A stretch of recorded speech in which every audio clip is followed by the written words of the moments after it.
I really do believe that if you succeed at a young age, it's a curse. And some people survive the curse and some people don't. So you have to really be aware of that. If you do something that's a viral hit and you're not old enough to understand all of the painstaking work that went into it, then you're in for a long road.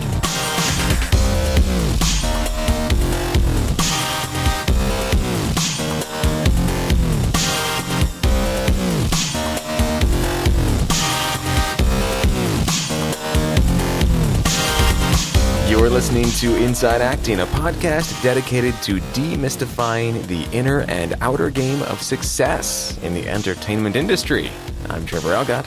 And I'm AJ Meyer, and in episode 289, we have part one of Trev's updated conversation with director, animator, cartoonist, and podcast pioneer, Doug, or Doog, Bresler. Now, if that name sounds familiar, then you've done your homework. That's because Doog was one of our very first guests, all the way back in episode 4.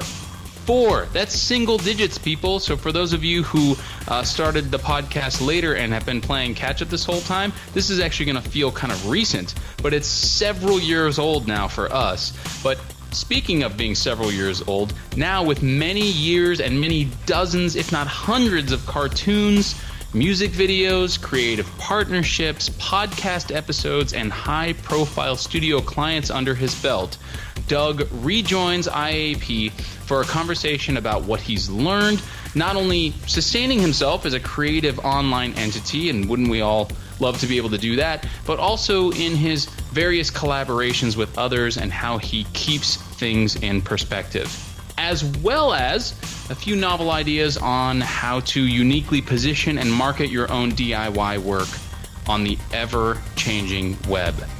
All coming at you, plus some listener questions in episode 289, so stick around.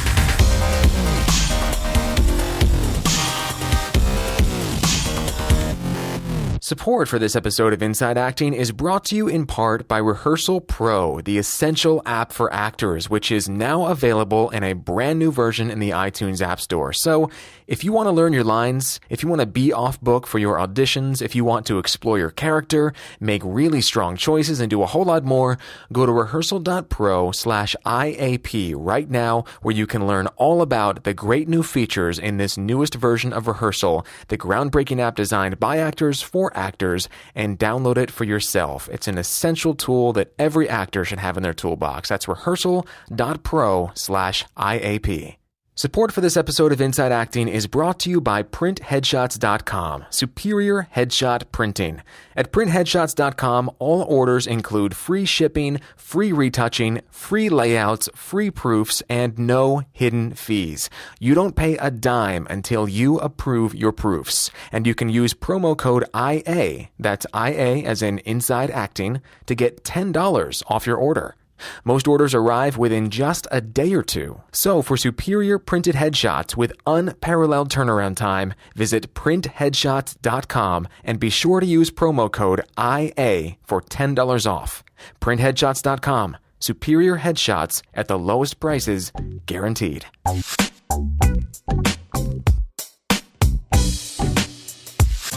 Hey, Trev.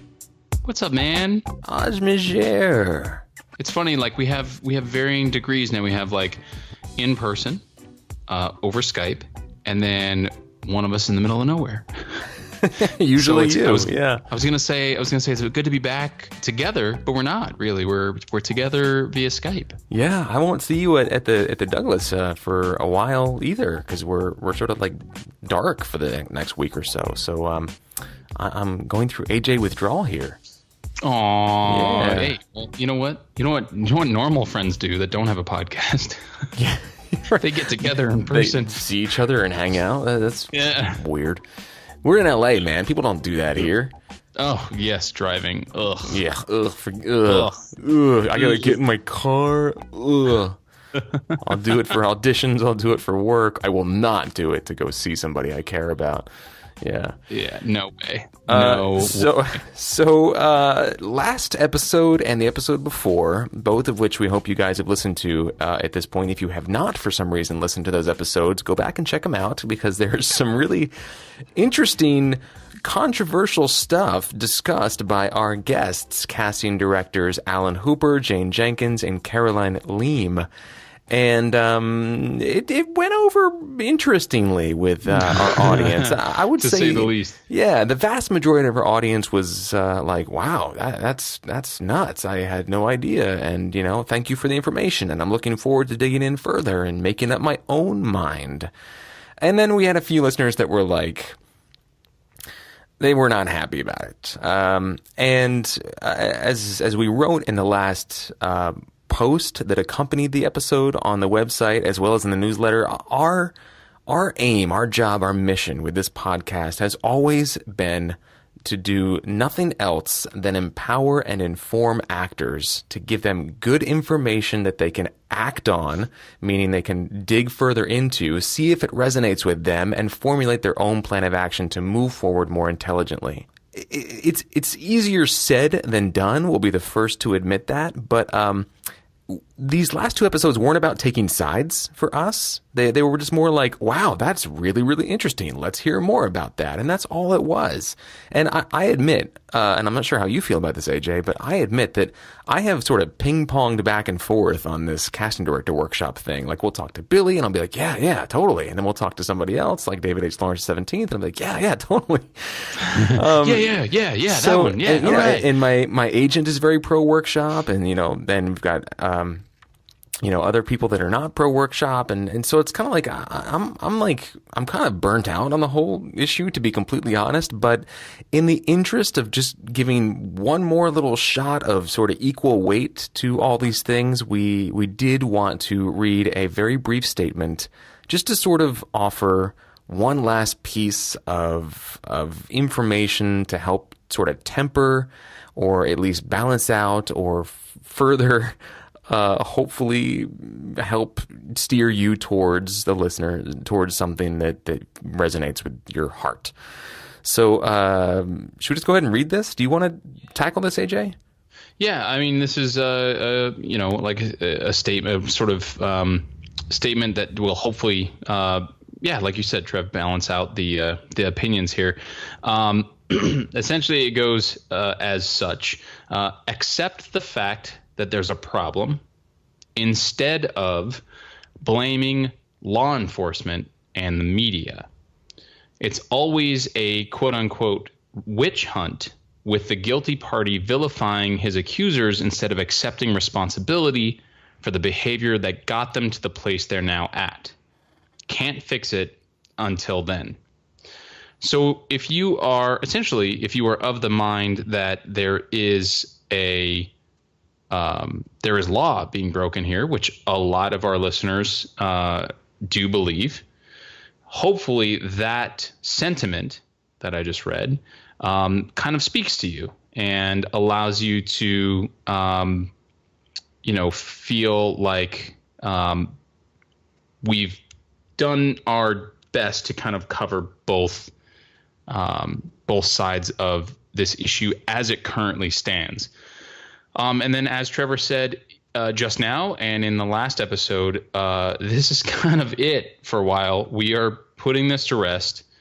It feels weird. It feels like we're sort of retiring a topic, almost like I'm like don't ever like send a question about workshops to the podcast. It just feels strange to feel like we're like retiring a topic, but it also feels necessary, because there has just been, I don't know, like Trevor said, our mission has always been to disseminate good information, empower actors, inspire actors. And with this topic more than any other, it seems as though we have consistently touched upon a chord that almost doesn't allow us to do either of those, to move on past it. So yeah, I don't know if there's so much to talk about. I don't want to continue to beat the dead horse. But if there's anything additional, Trev, that you'd like to add to those words. Well, yeah. The words. The last thing I want to say about this, and I think this is where sometimes people get a little up in arms with us, and to be completely like transparent about it, like there were only really a handful of people that were like, "You inside acting pieces of shit for doing this." Like, really, it was a very sort of gratifying, gracious sort of response. A lot of gratitude and thank you for digging further into this and for sharing information. And I'm going to move forward and do my own homework, and which is exactly what we want. But I think where some of that confusion comes in and people start getting angry at us is when they think of us as journalists. And, we do have sort of a responsibility in that vein, sort of, not really, but sort of as a podcast. But to be honest, like I've never seen us as journalists. We've been able to get away with it from time to time. Like when we go to something like Actor Fest, we've been able to get press passes, which is always pretty cool. But I don't consider myself a journalist. I don't think you consider yourself a journalist with this podcast, AJ. Correct me if I'm wrong, but it's really that's not what we're doing. We're not trying to like get the truth of every, from every guest. Like here's the way it is, and this is the truth, and this is what you should do. It's more like here's what worked for these people. And when it comes to these political and legal issues, everybody's got a bad guy to blame. And everybody's got their side of the story, and it's impossible to give what everyone is going to feel like equal weight to all sides of the argument. So I just wanted to slip that in there because we're not journalists. We don't pretend to be journalists. Sometimes we may steer in that direction, but it's not our MO, So thank you for listening. Thank you for your feedback. As I said before, we welcome your feedback very much. The good, bad, and the ugly. Please send it our way. We can take it. But keep in mind that what we said earlier about our mission. We're not here to villainize people or make people good guys and bad guys. We're just here to find out what's going on and another way to sort of look at this industry and make it work for yourself as a human being. That's it. That's all I got. Well said. Thank you. Well said. All right. So anyway, let's move on, shall we? Let's do that thing we said we were going to do. Yeah. So we were talking before we started recording that, Jay. I want to hear a quick update on not only these self-tapes that you've got going on right now. You're always self-taping something. I love it. But also, you sent me a text message earlier today with a little screen grab of your Zero app showing me that you had fasted for, I think, the first time for 16 plus hours. So the health nerd in me wants to talk about that, but the artist and the actor in me wants to talk about your self-tape. So let's start with the... Who's going to win? Let's start with the actor. Let's go with the actor. So the artist won out. Self-tapes, man. You're going self-tape crazy over there. What is this for Blacklist again? Yeah. That would be, it's, what's funny about that is like if you guessed that would be the highest probability of like getting it right. I know. It's like of all the auditions I've had, be like, oh, actually, yes, you're right. No, it's funny because not many of these have been for television. It's been a lot of theater self-tapes lately, which, is kind of weird in a way. Like that's how far the self-taping thing has come, is now actors are being asked to put themselves on tape for even theater, not just film and television, which I don't think any actor would have expected that to be the case if you rewind the clocks a bit. So when I first got back, obviously I had the Hamilton audition. That was really tough, to be completely honest. I had some vocal issues going on at the time. You can kind of hear it in my voice in that recording. And I put something on tape, but it was not my best. And we basically, as a team, had to decide not to turn it in. So I had this incredible opportunity and had to basically pass on it, sort of, or just like not respond, like not basically send in the tape. And that was really hard. But as soon as I'm feeling 100% again, I'm going to be putting myself on tape again and just sending it to them and who knows if they haven't found someone by that time, maybe I'll still have a shot. Who knows? But I just want to do it just to do it, even if it's just for my own sort of sanity's sake. And then I also got an opportunity to audition for something I've wanted to audition for basically since college, which is OSF, Oregon Shakespeare Festival. Which is a really well-known. It's also AKA Ashland. A lot of people know it as Ashland because it is in Ashland, Oregon, and it's just this really reputable Shakespeare company in Ashland, Oregon, and very, very sort of well-known in theater circles. And I've wanted to audition for that company since college, so to get that opportunity was just really, really cool. And then. Just today, I got 2 more auditions.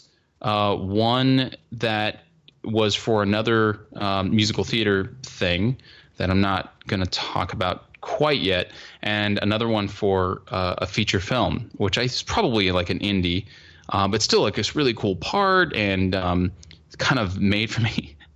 This guy, I kid you not, the breakdown says. This odd combination of an outdoorsman and a techie. I'm not kidding, Trevor. That is literally the breakdown. Is the character's name AJ Meyer? I know, right? I'm like, did they write this for me? Based off a podcast person? Yeah. Oh man. Yeah, the jokes that my manager and I were making. But yeah, so all, really exciting stuff. And it's just been like a lot, so I thought it worth sort of noting on the podcast. And these are all coming via your manager? Yeah. Right now, all of these are via my LA manager, LA representation. Although the one musical theater one was. I guess you could consider it sort of a collaboration between my LA manager and my New York agents. Awesome. Hey, I have a favor to ask you. Uh-oh. And I apologize for putting you on the spot here, but could you do all of us a favor and put together an equipment list that I know that this is available on Camera Ready U, which David H. Lawrence, the 17th, has created, but I'm curious what you use, and you don't have to talk about this right now, but maybe it's something we could post on the website in the show notes, a list of all the gear that you use to self-tape. I know you often go over to Ben's place and use his stuff, but just some basics. So Ben has actually put together a list that he will often email or text out to people when they ask that exact question. And when we did our class at UCLA, we sort of combined forces, and I took that list and I made some changes to it and I updated some things. And working at Apple, I also found some additional equipment that was really helpful, like these new microphones and stuff. And we sort of replaced what we were using before with those microphones. And I've learned like little tricks and stuff with regards to the camera on the iPhone, even to kind of help get just a better looking product. So I actually have that list already. Like it's already, I could copy and paste it from, I think I just sent it out to who was it? It was one of our listeners. I think it was KGS actually. So I think I can probably find that and literally copy and paste it to you, or maybe I can talk to Ben and ask him if he wouldn't mind us uploading it to the website or the membership or something like that. Cool. And then real briefly, because we have a listener question or two to get to, tell us about your first intermittent fasting experience. So I know this is going to sound like, I don't know if cheesy is the word, but basically like, oh, I heard Hugh Jackman did it or whatever. Like just, one of those like sort of celebrity fad kind of things. But, Trevor's been doing it for a while. I've heard other people have been doing this intermittent fasting thing for a while. And I was like, I don't know if I could do it. And I think I even, we joked about it during one of the quarterly reviews. And I was like, let us know how it goes, Trev, starving yourself. And the thing that convinced me, or that really enrolled me into trying it out, is, they were saying that Hugh Jackman did it as part of his preparation for Wolverine. And the thing is like not only did he do it in preparation for Wolverine, but Hugh is, at the time, like for instance, Logan, I think he was like 44 or something like that. So as you get older, obviously it's more difficult for your body to create these growth hormones and yada, yada, yada. And I was getting to the point where I was getting a little bit, I don't know what the word is, like almost like feeling like giving up, because I was like, well, I'm beyond a certain age, I'm over 30, and they say that like, your body essentially stops making these growth hormones at a certain point. So like, oh, I'm not ever going to be able to get, very big. So what's the point, kind of like, oh, woe is me, kind of feeling. And I know like that's not the most empowering or inspirational thing, but it's just how I was feeling. So to hear that someone his age was able to do it, and he was able to do it by using intermittent fasting to his advantage, I was like, okay, that's enough to convince me, because that makes me not feel like giving up. That makes me feel like anything is possible with my body, regardless of how old I am. So that was it. That was like the final straw. I was like, I'm in. I'm totally in. What do I need to do? I started doing a bunch of research, downloaded the Zero app, which you told me about.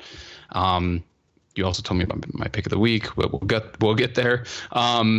And I was like, I'm in. What do I need to do? So I've been doing it for 2 or 3 days, but I just started recording it in Zero for 1 day.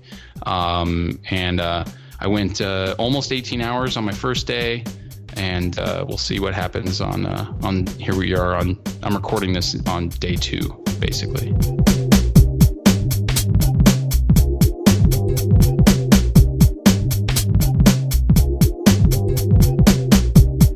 All right, man. Well, should we tackle one of these questions here? I really want to tackle the anonymous question that we got. Anonymous. Hang on, let me scroll down to it. Yes, I found it. Yeah. So this one came to us via our support at insideacting.net email address. And the question is, this is cool. Does an agent's reputation, disposition, etc., does any of that affect his or her ability to get an actor in the room? For example, a good friend of this podcast listener told this listener recently that producers and others, and this person is assuming casting directors, have told him directly, your agent is a real bitch. So this listener goes on to say that although my agent is rated fairly highly, this agent can be a bit difficult to deal with at times and doesn't have the best reputation personality-wise. So the question is, does this affect this actor's ability to get in the room? In other words, would casting directors see this actor's submission, want to call this actor in, but then see who their rep is and have second thoughts because they don't want to deal with this sort of slightly difficult person when trying to arrange a booking or just even an audition appointment. So this listener points out that this is commercially speaking, but of course it goes across the board. So this is a great question, and I like it a lot. So good. I like it a lot because it really brings into focus the idea that an agent-actor relationship is a partnership, and at the end of the day, the agent is a salesperson for the actor.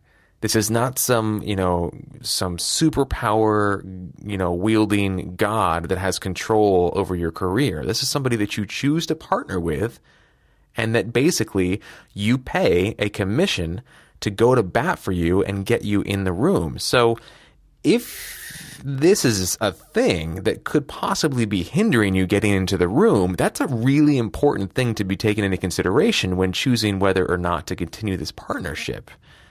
And I just want to presence that because I think this is a great example of keeping that top of mind. Is this somebody that I want to have representing me in business relationships in this industry? In an industry, to be honest, where people don't often forget so easily. Some really great advice that I received the day before I graduated college was from Professor Bob Bittner. I love that guy. He's since retired, but I remember he gave us all a handout the day before we graduated, or the last day of class, and on the handout were like 8 or 10 like principles basically on how to survive emotionally and physically in the entertainment industry. And one of them said, always forgive, but never forget. And I immediately clocked that. And I was like, oh, that's how it works in the industry. People are willing to say, okay, like, you're not an asshole. You've done some asshole-ish things, but you're not an asshole. But I'm going to keep that in mind because I don't want to get burned again. And, this situation here could potentially taint an actor's reputation if they stick with somebody in the long haul that is regarded as, to quote this email, a real bitch. So, to answer the question, which is sort of a yes or no question at its most basic, I'm going to say it probably does affect an actor's ability to get into the room with some casting directors, especially if they've had a bad experience with this agent in the past. The good news is that people like this typically don't tend to last very long in the industry, in my experience. The cream of the crop really does rise to the top, and everybody else that's a jerk doesn't seem to last longer than a few years in my limited experience. But I've seen it happen. I've seen people be super popular and then just get blackballed by the industry, whether they're performers or representatives or managers or whatever. I've seen it happen more than once. So I'm inclined to say that yes, this will affect your ability to get in the room, but it, like to quote, who was it? The casting director that you interviewed. She said it depends. Oh, Sheila Guthrie. Thank you, Sheila Guthrie. As Sheila Guthrie says, Yeah. It depends. It depends. It depends. I mean, you have to always consider the source. Who is this calling this person a bitch? What's going on in their life, or do they have some personal vendetta with this person because they dated that person's ex-boyfriend in high school? You never know, right? But it's something to keep in mind. So I don't know. That's my super blathering response right off the cuff. What are your thoughts, AJ? I mean, I agree with pretty much everything you said. I would say it's yes or no. It's either, yes, it's going to affect it because of all the reasons that you pointed out, or no, it's not going to because you have your own relationship with that casting director or that producer, or your work sort of speaks for itself. That's kind of what we always hope, right? That your work speaks for itself, and that they're going to want you so badly that they're willing to sort of overlook or forgive, lots of different stuff, not just a challenging relationship with representation. And like you, Trevor, I've seen both. I've seen where I had a producer come up to me on a set of a short film once and be like, so how long have you been with your manager? And I was like, a while. I don't remember how long it had been at the time. And they were like, oh yeah, she's really, and I said, a ball buster? And she was like, yeah. And I was like, yeah. I was like, well, on the one hand, you have people who think that she's off-putting, and on the other hand, you have people who respect her because A, she's been in the industry a long time and a lot of people know who she is, and B, she's not going to take, basically she's not going to take any shit from anybody. So, it really just depends on, it depends on your level too. Like, where are you at in your career, and are you a commodity that kind of speaks for itself? Most of the people who listen to our show or, the person who maybe wrote this question in or whatever may not be. They may not be in a place in their career where their body of work is going to speak for itself outside of an agent. But the thing is like, these are people, right? We talk about it all the time. It's a relationship business. These are people. Everybody in the industry is a human being, and human beings have weird relationships and weird personality flaws, and don't like certain people, and other people don't like other people. And so you may have, some representation that, doesn't get along with casting director A and B, but they have a great relationship with casting director C or producer D. And you just never know what kind, who they do get along with, who they don't get along with, and how those relationships are going to bear fruit for you. And, I think everything you said is dead on, Trev. Is like, you have to kind of make that decision, for yourself, and decide if, how do I want to say this? Like, the most important relationship is the one that you have with them, I think is a great summary of what you said, Trevor. That's the most important relationship, the one that you have with your representation. Don't concern yourself necessarily with the one that other people in the industry have with them. Because if you have a good relationship with them, maybe you can then go, hey, I'm hearing some things, and here's where I think it's coming from. And, what do you think that's about? Like, are you, when you're out there representing me, as you said, Trevor, when you're out there representing me, are you representing me in, the best possible, light? Or are you kind of, bullying people around, or what? I don't know what the accusations are outside of just calling somebody a bitch. That's pretty general or vague, know. Yeah. But what are the actual, accusations? Yeah. Does that make sense? Like, the responsibility lies in you to have that conversation, and they may say, yeah, you know what? I'm not everybody's cup of tea. And if they're, have that sort of level of confidence, then okay, then now you get to make another decision. Is that like, are you going to be like, well, yeah, that's true. Not everyone is not everyone else's cup of tea. Or are you going to say, well, I don't know if I want that kind of attitude representing me out in the industry? Does that make sense? Yeah, it makes total sense. Yeah, absolutely. It's such a judgment call, and there's so many variables at play, and really the what's provided in this question doesn't really provide enough information to make a call either way, one way or the other. And really, nobody can know the answer to this except the person who has the relationship with the other person. So hopefully that our responses have offered some food for thought. And, empowered, informed, and inspired you to move forward in a new light, I guess. And, of course, we would love to hear from anybody listening who's had a similar experience, who might have a different take on this, or who has some further insight. Please don't hesitate to shoot us an email, a voicemail, a comment, a voice memo, a tweet, or whatever. We'd love to add that to the conversation, because this is something that hasn't come up, I don't think, ever in the history of the podcast. This idea that your representation could be blocking you from getting in the room because of their personality, which happens, but it's so subjective and so personal, so it's hard to say. But it's a pretty deep rabbit hole too.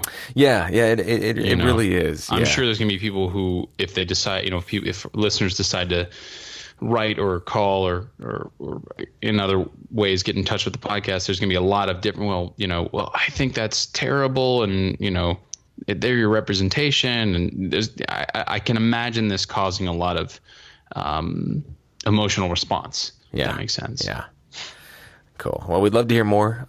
Thank you so much for the question. Really, really appreciate the contribution to the conversation. And on that note, we're ready to dig into Doug's interview. That's a weird, confusing dig into thing to Doug. say. Yeah. So anything to add, AJ, before we jump in? No, I'm so excited to hear this. Obviously you and I go way back with Mr. Bresler, and loved having him on the show before, and excited to have him on again. So I'm really excited to hear this. Cool. Yeah, he's a great dude, and I don't know if I say this in the actual interview, but he is more or less the guy behind the guy that is responsible for this here podcast happening. Doug set us up with all the good point. Yeah, he set us up with the gear. He's offered some interesting, RSS feed support throughout the years. Definitely some advice on how to move forward. Creating the podcast, staying engaged and inspired with it. Can't thank him enough. He is a driving force behind this podcast, especially in those early years. So enjoy this updated conversation, which jumps right into it, guys. We don't waste any time. We get right into it, and it goes a little deeper than I thought we would. So enjoy the wisdom bath, as it were, and we'll catch you on the other side.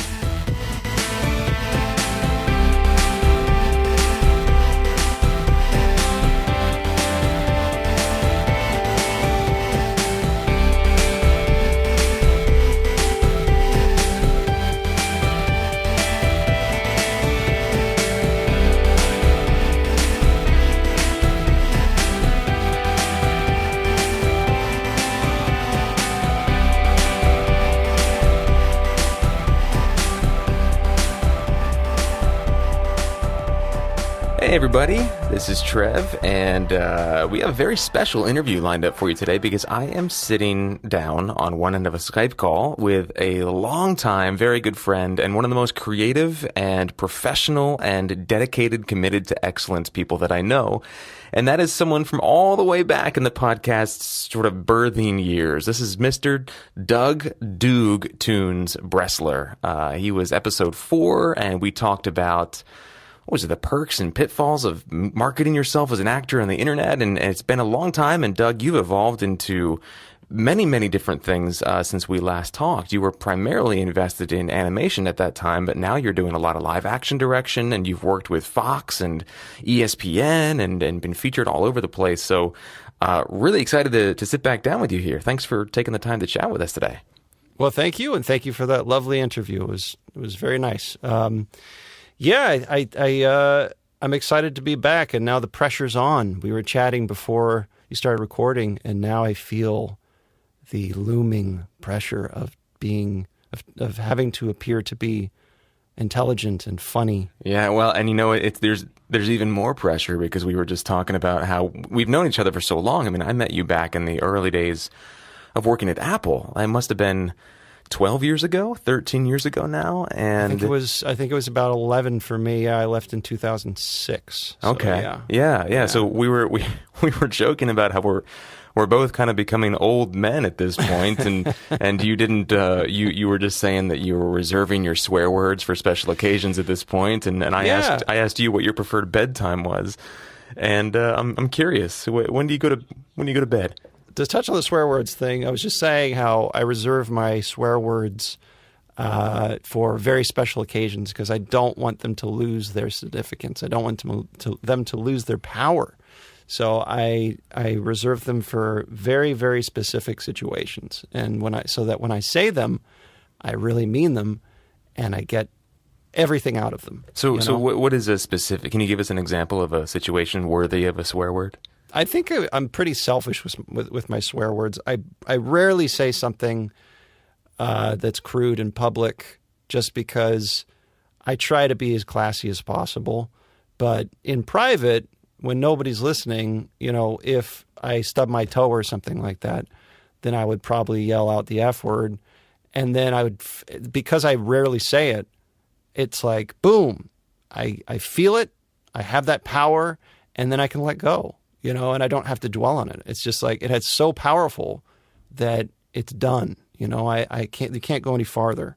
So that's why I rarely say, all those words. And it's not because, I care about being proper or whatever, but I think, I think that because everybody knows what those words are and they know what they mean, but why say them if they can be used in such hurtful or such, crazy ways? Reserve them for, selfish purposes where they're not directed at anybody, but you can use them within your own private time to really, really get out a feeling that you have, I'm curious, while we're on this track, how has this sounds like it's sort of a smaller piece of a larger sort of personal evolution. What has that been like, especially as it pertains to your creative career and all the collaborative projects you're involved with? I think, oh boy. Well, in a nutshell, I know you were recently on my show, called Video Game Life. It's a brand new show, and I'll talk about that in a little bit. But you said something that was very interesting to me, and you said eliminating all ego as part of your video game. That would be a challenge. And I think that can be attributed to many artists' life. And it's a challenge because there's this thing called ego that actually holds a lot of us back in terms of creating the best work that we can. And in many ways, I think that the most brilliant artists maybe you can kind of give them a little license to have that ego just because they can do things that nobody would ever dream of. And so it's like, hey, if they're going to have that attitude, then, just allow them, but that's reserved for just such a small group of people. Most people, they have the ego, but they don't have the true unbridled talent. So the ego gets in the way and it prevents them from actually growing and becoming better artists and learning and evolving. And so I think that if you go into anything thinking my voice is the most important of all, and I want my voice to be heard, and blah, blah, blah, blah, blah, blah, blah, and I'm going to, save the world with my art or my stand-up comedy or my cartoons or my movies or my music or whatever, you're in for a rocky road because that's not how the world works. It's cool to hear you talk about this too, because when you first started off and you created doogtunes.com, you were primarily working as an animator more or less on your own. You were like the head honcho of your own company, calling all the shots. And as you've grown and evolved and branched out, your work has become increasingly collaborative. So were there moments where you had to sort of learn what you just talked about the hard way? Or was this, what was that like? Absolutely. And, there are some projects I still work on completely on my own just because it's something that, I think that we all should have as like our own little thing that we do for ourselves type of thing. But I think that in terms of, collaborating more and more as I've gotten older, it takes time for people to realize, including myself, that art is a collaborative process, and there are people that do things way better than you could ever do them just because they have innate talent. And they, if they are down to collaborate as well, all of their talents combined can create something far more amazing than anything that you could do by yourself. And, it's just a fact. It's not even an opinion. It's a fact. It's, it's the more minds working together exceeds one mind. Yeah. So it always does. Was there an event that sort of put that in your face, like a sort of come to Jesus moment? Yes, it was looking around me and seeing everybody's, getting out of the bubble. And, because when you do something that not a lot of people are doing and it succeeds and you have something distinct, then you also have a lot of people that are kind of pushing up your ego, buffering up your ego, and, complimenting, this is amazing, this is the greatest thing ever, blah, blah, blah, blah, blah. and then you kind of let it get to your head, and then you start falling into this bubble, becoming enclosed in this bubble of all of these people just pushing you up. It happens to a lot of people. If they become successful, they get an entourage, and their entourage is just, I hate to say it, a lot of the time, maybe not all the time, but a lot of the time it's just a bunch of people leeching off of that person, just showering them with compliments all the time. Dude, you're the best. Your music is awesome. Your movies are awesome. Da-da-da-da-da. You're the greatest, greatest, greatest, greatest. And then when the money disappears, they all disappear, right? So for me, it wasn't anything like that. It was, I had a little bit of success early on, and then I had this thing where I was like, oh yeah, this just unbridled kind of like confidence. And then I kind of looked around and I saw all of this emerging talent. And it was definitely a humbling experience, because I realized that, we all have a long way to go. And this is many, many years ago. But I really do believe that if you succeed at a young age, it's a curse. And some people survive the curse and some people don't. So you have to really be aware of that. If you do something that's a viral hit and you're not old enough to understand all of the painstaking work that went into it, then you're in for a long road of trouble, because it's important. It's important to have grounding. It's important to have a perspective. And you can't, a lot of people say it. They say you can't rest on your laurels. You can't do one thing and expect, I'm set for life, because it's not the way the world works, especially now, even more than ever. It's like, what's next? What's next? What's next? Yeah. You're echoing some sentiments that I remember Tony Horton saying when we interviewed him. He's the creator of P90X, and he's a Beachbody celebrity trainer. And he talked a lot about being real with people and, keeping your ego in check and not being a douchebag once you get super sort of rich and famous, and how really success, he I remember this very specifically. He said, it's all smoke and mirrors. He said, there's no substance there. Like, once you create something, the only thing left to do is to go back and start creating something else again. And then he also said, and what you just said reminded me of this. He said, getting to the top, really hard. Staying there, even harder, because there are Probably so impossible. many people that they want your job. They want to, toss you off the pedestal there. Right. If pedestal is the right word, but the throne, the throne, so to speak. But hey, it's been a long time since our listeners have heard from you, and you are one of the, in my mind at least, you are one of the sort of original people to sort of be part of the podcast movement. I know you started out with video podcasts primarily, but you're a big reason Inside Acting exists, and you've since branched out into audio podcasts as well. I think you've had 3 audio podcasts in addition to your Doog Tunes work, if you include Animation Ninja, Video Game Life, and Pre-Recorded Friends. That's right, which you were a part of for a while. Yeah, that was a lot of fun. So it was. So, and then of course live action.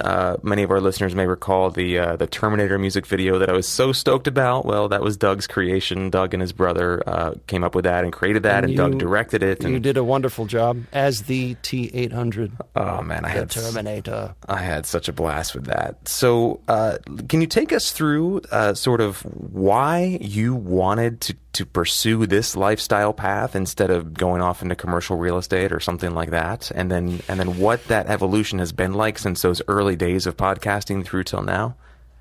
Well, it's really funny because every year you think, you're like, oh, wow, that's the meaning. Oh, this is why I do this, or this is why I'm like this. And then every year, you think you get another eureka moment. So it's like every year that goes by, you're constantly soul searching, and you're like, if I could boil down my purpose into one quintessential meaning, and what on this planet that's seemingly meaningless, a blue ball of a speck of dust in the middle of the universe, what's my purpose for being here? I don't mean to depress anybody, but what's my purpose of being here on this planet? And I honestly think that the purpose is what you make of it, right? And it's what brings you joy and what brings you something to look forward to. And it really should be in alignment with what brings other people joy. Because if it's something that only brings you joy, it's going to be a very lonely road. So I think the point is to find something that brings you joy that also will help other people or entertain other people or educate other people or inspire other people. Because if you can combine those two things, then you've hit a home run. And that I think is the ultimate thing. Because, what other point is there to be on this planet? Are you going to just climb up on a mountain and just live your life as a hermit? Maybe some people want to do that. I don't know. So, but for me, it was, doing all these projects was kind of my way of trying to figure out what that thing was, where I was fulfilled and other people, and I felt like I was helping other people, entertaining them, or, because I never wanted to do something that was a big success that I would dread. I don't want success that bad. I want it the right way. I want it to be a success only if it fits those two criteria. If I enjoy it and it fulfills my happiness and joy, and if it fulfills the happiness and joy of other people. That's the only reason I would continue to do something. So I think a lot of projects that I've tried on the way have kind of fulfilled that a little bit here and there. But ultimately, I'm just, I've been kind of trying this here like a laboratory, in a way. Pre-recorded Friends was a lot of fun, and we had a great time. I was so happy you were part of it, and it was a great show, but it had its run, and then we moved on. Maybe it'll have a resurgence someday. I don't know. I'm still friends with everybody, including my brother, who was also one of the hosts, and Billy Reed, who was the other host, and you as well. So maybe that will, have a resurgence sometime in the future. And then Animation Ninja was my idea of something that I'm very interested in, which is animation, and also talking to other people that were doing animation or involved in animation, that I could maybe use that platform to help other people that were listening to the show get informed about what it takes to succeed or make a living doing animation. So that was my attempt with that show, or it is my attempt with that show, because the show is going to probably keep going indefinitely. And then Video Game Life, which is my newest project, is something I've actually been working on. And this is like one of my realizations. I've been working on it pretty much since college. Oh, wow, no. really? Before that, yeah. How so? Because it just launched a few weeks ago. Yeah, I've actually asked that question, if your life was a video game, to people since 2006 in my interviews, right? And so I did not know what it would lead to, but I knew that it was a fun question. So I would ask that when interview people 10 years ago or 11 years ago. And then I remembered in college, I created a video game based on my life. So you created an actual game, like a playable game? Yeah, a playable game. It was on the Mac. On the Mac, there was a platform, a application called World Builder. And it was, if any of you guys are Mac nerds, then you'll know what I'm talking about. It was a kind of a role-playing game creator. And it was awesome. You could basically create an entire graphical adventure game with this program. And it was one of those things where you see the screen and it's a piece of art and it says, where do you want to go? East, north, south, west. And then you type in one of those commands, or you say search and you find an item, that kind of thing. So I programmed a game of my college life. And I remember I had actually took a picture of one of my roommates and I digitized them and I put them in the game and I showed them to my roommate, and they totally got freaked out. They're like, "Why am I in your game?" That's and amazing. I was like, I just kind of wanted to experiment. I'm just trying out this, making a game, So this idea of, I think that's when I probably stopped the game, because I was like, this could get dangerous, But I think that was the first step towards this show. And the whole conceit is that I am asking people one simple question, and that is, if your life was a video game, what would it be like? And the answers that I've gotten from that simple question are extremely profound and totally, some are very silly.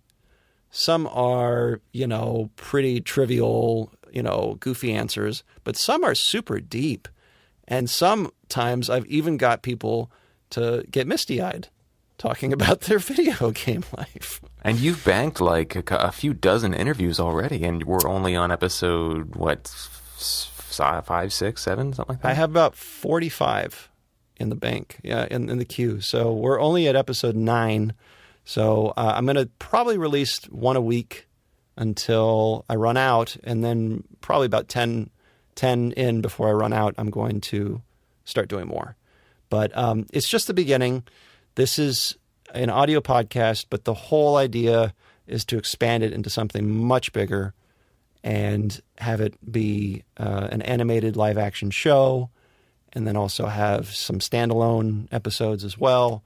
But it's just the very beginning, and I'm super excited about it. I'm more excited than I have been in a long time about any project. That is really exciting. Now, I want to go back to something that I remember saying in episode 4 when we interviewed you all those years ago. And this is a moment that's somehow, for some reason, burned into my memory. And this was when we were at Apple together, and we had the whole back of the store as like our break room. And I remember walking back there, and you were staring at the computer screen, just sort of with your head in your hand. And I said, what are you doing? And you said, I'm trying to figure out how to make a living through my website. and then just a short while later, you figured out how to do that. You figured out how to monetize not only some of the content you were creating, but also you started doing commission work and working for other companies eventually. So I know not every project that you've created has paid off monetarily for you. Mm-hmm. But what has worked, and why do you continue to make all these little experiments when you could just be a hired gun? Well, I think over the past 10 years, it's been kind of a mix of commission projects and then my own projects now. Now I have more of kind of a stable job working at I am working on a show right now. So, and I get a regular paycheck and everything, but it wasn't always like that. Can we talk about what show you're working for? Sure, yeah. I'm working on an NBC show, or it's E-Entertainment, called The Rundown. It's on Snapchat, and it's been doing very well.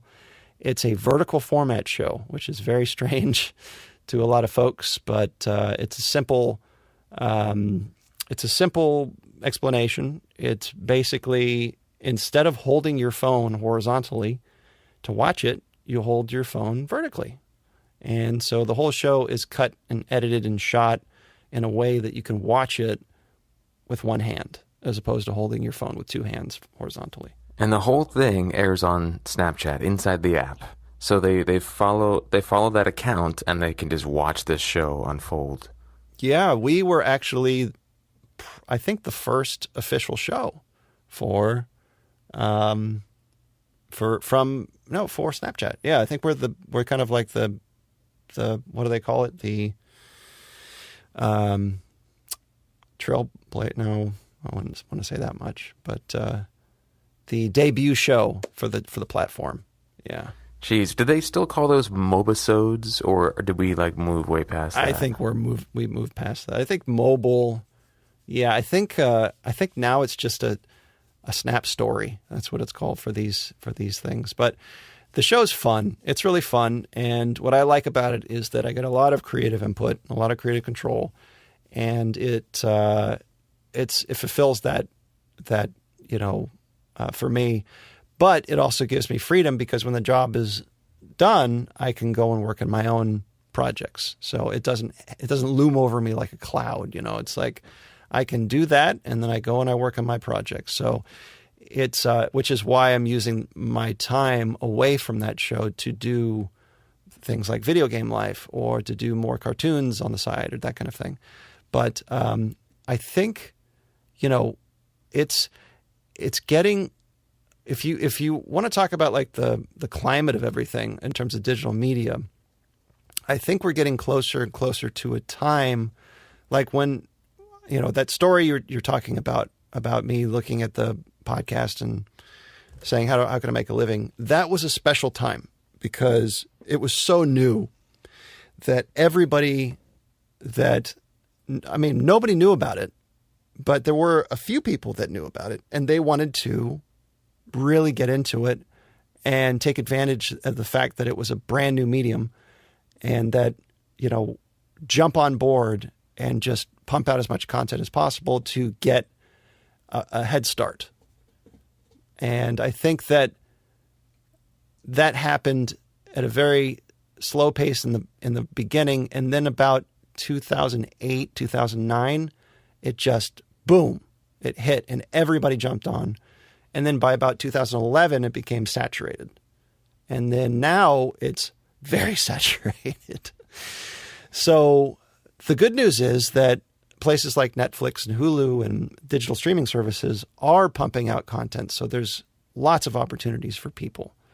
The unknown news is what will happen at the end of this surge, this saturation surge. So I don't know. I don't know what's going to happen, but I think that things are a lot different back then. And I think that for me, there were opportunities that I had that I don't think a lot of people would have now, just because the stakes are different, and I hate to say it, but the value put upon content, it would seem that it would go up because the content's getting better and higher quality and polished. But I don't know about that. I don't want to say it's gone down, but I don't know if the value placed upon media in content has gone up or down, because it's so saturated now, and there is content streaming out of your ears. Dude, everybody has a podcast now. Everybody and their mother has a podcast. Everybody has a show, has something, a pilot or whatever. It's like, it's insane. And that has something to do with the technology improving, the accessibility. I mean, I have a camera.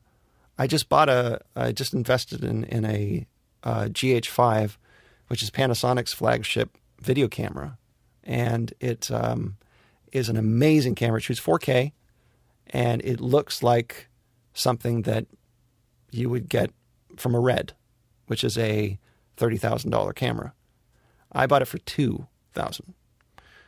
And the lens was another $1,000. So it's 3K for something that a few years ago costs 10 times as much, right? So the accessibility is getting greater, and we can now create content that looks good, and with a little bit of knowledge and a little bit of talent, you can make a feature film with no money at all. And it's absurd, but that's the thing. It's with all of this content, it's harder and harder to kind of get your work seen. But I think that talent is talent, and that will always be the case. So what worked for you back then, all those years ago, to help you sort of put yourself on the map and get the attention of some of these people who could hire you? And then what might you advise for people in today's climate where things are so different? I would advise them to do exactly the same thing that I did, which is find a market that is not saturated, that has potential. And I think that anybody that has been in the content making business for a long time would advise the same thing, which is you can't just, shoot into, like, okay, for instance, say you absolutely love Beanie Babies, right? And Beanie Babies, there's 500 shows about Beanie Babies. I don't know why I said Beanie Babies. Let's pick something that's a little bit more modern. Yeah, you're dating yourself there. Let's say, what's the big thing now? Oh, dude, you're asking the wrong person. I'm still in Ninja Turtle land. Well, everything that is old is new again. Yeah, it comes around again. Reinvent everything. So, oh man, I would say, let's just say Ninja Turtles, because you like Ninja Turtles. So Ninja Turtles, say that there are 500 shows about Ninja Turtles, and they're all funny shows or they're all entertaining. If you tried to do a show about Ninja Turtles, you're already competing with 500 other shows. So it's one of those things where you have to kind of find where the hole is that you can fill. And you find something that not a lot of people are doing, but that you're totally into, and then try to fill that hole so that people will say, I really wish there was blah, blah, blah show that was made just for me. Everybody wants that. They want that show that they feel was made just for them. So if you find that hole and you fill it with your show and people find it, they go, there's no other show that's doing what this guy's doing or this girl's doing. This is my show. And that's how you build your audience out of nothing. And the real challenge is finding the people, the niche that will find your show. Now that's the independent way of doing it. There's other ways of doing it too, and that is creating a pilot or something like that and then pitching and doing that route. But that's difficult as well.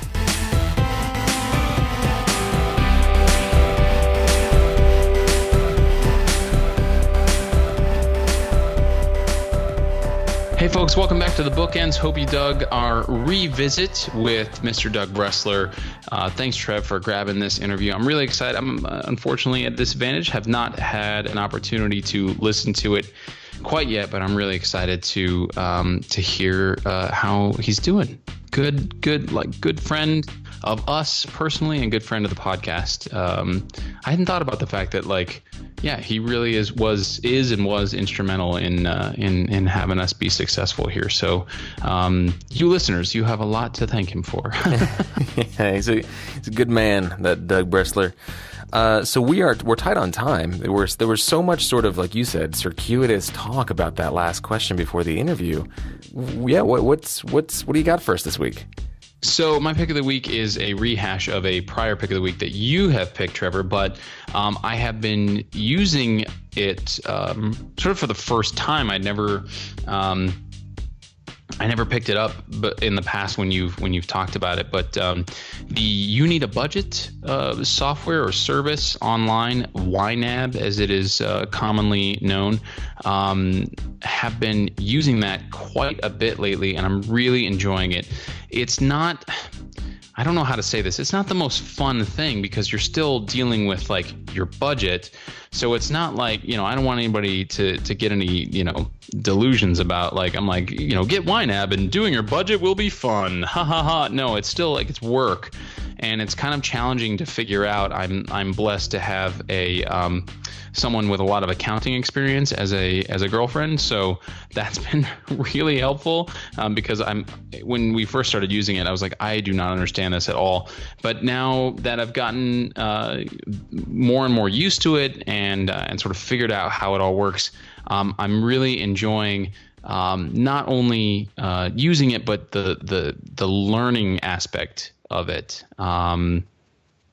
because you do learn a lot, not just about your budget, but sort of accounting and tracking and maintaining your your spend each month, and that's been really handy and kind of embarrassing in terms of what you spend all your money on there. Yeah. And what is your pick of the week, my friend? All right, I'll be quick. I watched a very powerful documentary, as I frequently do. I watch very powerful documentaries, but Chasing Coral. It's the same filmmaking team behind Chasing Ice, which was your pick of the week a while ago, AJ. in which these filmmakers followed, I don't know if he was like a scientist or a photographer, but this guy who basically spent some time in the Arctic and set up some cameras and left and came back and like documented the retreating of the glaciers as climate change sets in. It was really dramatic. It was sort of a sobering look at what's happening in the Arctic as the climate very rapidly changes and how completely unprecedented it is. That was that movie, Chasing Ice. Check it out. Chasing Coral is another take at that. It's the same premise. These filmmakers team up with these scientists to look at the bleaching of the coral reefs. And there's a lot of... let me just say this. I wanted to go to school for marine biology after watching this movie. Not only because I was so fascinated and enamored with the corals, I should say, just like they're called the lungs of the ocean, the rainforests of the ocean. They are that diverse and beautiful and dynamic and full of life, and they are such a huge part of our ecosystem. They are a whole branch of the tree of life, and they are disappearing right before our eyes as the oceans warm and acidify, and it's a very compelling movie. I was in it the whole time. I was definitely engaged, but I didn't find it to be the most uplifting. There's really no way to paint a nice picture of what's happening. The oceans absorb 93% of the heat and the carbon and the other greenhouse gases that are emitted into the atmosphere, which is a good thing, because otherwise, in the movie, I think they say the average surface temperature of the planet would be over 129 degrees. So it's a very good thing that we have the oceans to soak all that up. However, it does come with consequences, and one of those consequences is that the ocean is acidifying, which means it is absorbing the carbon and forming carbonic acid, which makes it very difficult for sea creatures to form shells, to form their calcium carbonate shells. Basically, it's like an acid. They literally dissolve. They dissolve in the water. It's really kind of sad and awful. And it's affecting the coral reefs in awful ways too, because the water is both too warm and too acidic for these coral to survive, and so they are just dying in mass. And I was talking to our friend Jacqueline's husband the other day when we had a meeting at the Douglas. He's a marine biologist, and I told him about this movie, and he said, "Yeah, we've known about this for a long time, and it's really not a question of if the coral reefs die and disappear. It's more a question of when," which is sobering. And that's sort of the way the movie ends. It tells you all this stuff, and it's beautiful and terrifying at the same time. And at the very end, it's like, so educate your children. Oh God! It's like there's nothing to be done. It's very much like a "help me, Obi-Wan Kenobi, you're my only hope" kind of thing. It's like at the very end, it ends on a hopeful note, but it's like it's clear that like our generation fucking blew it. So definitely watch the movie. Extremely important. Really fascinating. You're gonna want to go study marine biology afterwards. But I just want to be a marine biologist. Yeah. As a kid. Oh, really? Yeah. I didn't know that. Yeah, I for a few days afterwards, I thought long and hard about it. I was like, what would it take to go back and get a degree in marine biology? That'd be really... I want to be part of the solution when it comes to this stuff. So, yeah. Fascinating movie. Check it out. ChasingCoral.com. And just, if you've got a Netflix subscription, and who doesn't, just search for Chasing Coral. You'll see it. All right. So that is YNAB for your budgeting needs and wishes and desires and goals, and Chasing Coral for a very important but sobering look at just how dramatically things are changing and how quickly underneath the surface of the ocean. Check them out. Hope you enjoy them. Please let us know what you think. We have a listener pick of the week that we're going to share next episode. We've got a little bit more time. But that's it for this episode of Inside Acting. Take it away, AJ. Cool. All right. Well, today's episode of Inside Acting was produced and hosted by me, AJ Meyer. You just heard my name. Why am I saying? And of course, Trevor Algat. Jen Levin is our production coordinator. Gadali Guberg is our marketing and web director. Deborah Smith is our community manager. Grace Gordon is our director of public relations. And Fern Lim designed our logo. Trevor Algat edited and mixed today's episode and composed our theme and interview music. Head over to our website to sign up for our weekly email dispatch and listen to all of our episodes, including the very first interview we did with Doug, all the way back in episode 4, and then you can compare it to the one that we are airing now. You can find all that insideacting.net, and also find us on social media if you'd like to stalk us. It's Twitter, Instagram, SoundCloud, YouTube, all those places. And listen to the podcast, of course, basically anywhere you get your podcasts. And if you've got a minute, because iTunes is the big dog on the block, if you leave us a review there, a nice 5-star review, we would love you long time. That'd be really, really cool. So if you do nothing else, head over to iTunes, leave us a nice review. Special thanks to our sponsors, Rehearsal Pro, PrintHeadshots.com, and VO2GoGo, the award-winning voiceover training system and winner of Backstage's Reader's Choice Award for Best VO Training 4 years in a row. You can visit VO2GoGo.com/start for a free Getting Started in Voiceover class. That'll help you add voiceover to your acting portfolio. That's VO2GoGo.com/start. And of course, thanks to you, our listeners. You can visit our website to subscribe to our weekly newsletter, get links to everything we talked about in this here episode, and if you'd like, support the continued production of the show with either a one-time financial contribution or an ongoing contribution as part of our membership. Just visit insideacting.net to learn more and show us some love. All right, and that's it for episode 289 of Inside Acting. Thank you so much for listening. We'll see you next week. And in the meantime, wisdom bath, anyone?